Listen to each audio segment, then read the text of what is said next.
আসসালামু আলাইকুম ওয়া রাহমাতুল্লাহি ওয়া বারাকাতুহু। আলহামদুলিল্লাহ ওয়াসসালাতু ওয়াসসালামু আলা রাসূলিল্লাহ ওয়া বাদ।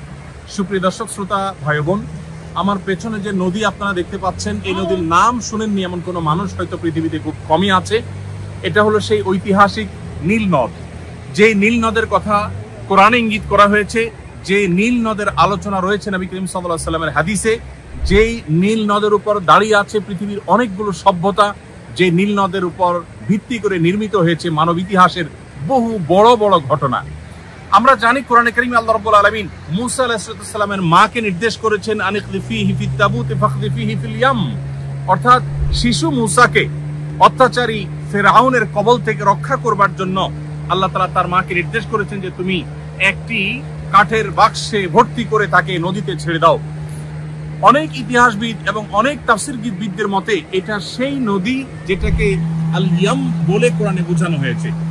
এছাড়া বুখারী এবং মুসলিম একযোগে বর্ণনা করেছে যে প্রিয় নবী সাল্লাল্লাহু আলাইহি সাল্লাম মেরাজে আল্লাহ রাব্বুল আলামিনের অসংখ্য যে কুদরত তিনি প্রত্যক্ষ করেছেন, তার মধ্যে থেকে একটি কুদরত ছিল যে আল্লাহ রাব্বুল আলামিন তাকে চারটি নদী দেখিয়েছেন।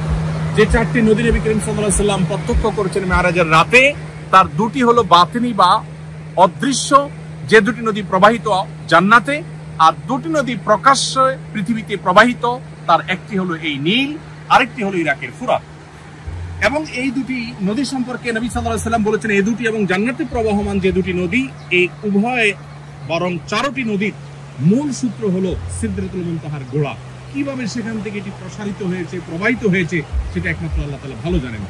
এর দুনিয়াতে বা বাহ্যিক যে এর সোর্স বা মূল সূত্র যেখান থেকে এটি শুরু বা প্রবাহিত হয়েছে, আমরা এখানকার স্থানীয়দের বক্তব্য অনুযায়ী সেরকম একটা জায়গায় অবস্থান করছি, যেটা উগান্ডার কাম্পালার ঠিক কাছে অবস্থিত।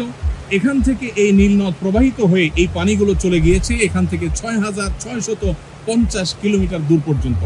সুবহানাল্লাহ, আল্লাহ তাআলা একটা সৃষ্টি কত বিশাল হতে পারে, কত বড় হতে পারে, তার জ্বলন্ত একটা সাক্ষী হলো এই নীল নদ। যে নীল নদের এক পাশ থেকে আরেক পাশ অনেক বেশি বড় নয়, কিন্তু এই পানিটা এই প্রবাহিত হতে হতে উগান্ডার বুক চিরে, সুদানের বুক চিরে, ইথিওপিয়ার বুক চিরে সেই সুদূর মিশর পর্যন্ত চলে গেছে। এবং এই মরুভূমির দেশ মিশর টিকে আছে মূলত এই নদের উপরে, এই নদের পানির উপরে। আল্লাহ রাব্বুল আলামিনের বহু কুদরতের সাক্ষী, বহু ইতিহাসের সাক্ষী, বহু সভ্যতার সাক্ষী এবং কোরআন এবং সুন্নাহর আলোকে বহু গুরুত্বপূর্ণ তথ্যের সাথে যার সংযোগ রয়েছে, এটা সেই ঐতিহাসিক নীল নদ। আল্লাহ রাব্বুল আলামিন তার এই সমস্ত সৃষ্টি থেকে আমাদেরকে শিক্ষা গ্রহণ করবার তৌফিক দান করেন।